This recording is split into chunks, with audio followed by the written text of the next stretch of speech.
হ্যাঁ হ্যাঁ মহাদেব। এই মুহূর্তে আমরা আছি মাধাই কালী মন্দিরের শিব মন্দিরের কাছে। কুচবিহারের দিনহাটার বামনহাট নামক স্থানে মাধাই খালের পাশেই মাধাই কালী মন্দির, দীর্ঘদিনের প্রাচীন মন্দির।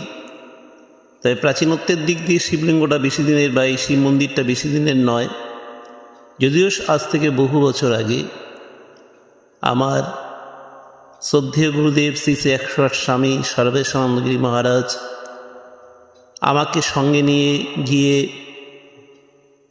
এক শিবরাত্রির সকালে এই শিবলিঙ্গ প্রতিষ্ঠা করেছিলেন, আমাকে দিয়ে পূজা করিয়েছিলেন। সেদিনের সেখানকার যে অনুষ্ঠানের যে স্মৃতি তা আজকে এই স্থানে বারবার মনে পড়ছে।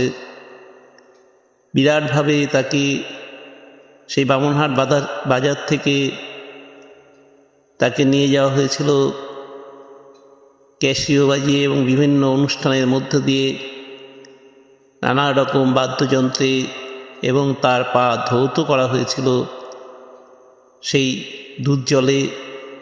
সেই সব স্মৃতি আজকে বারবার মনে পড়ছে।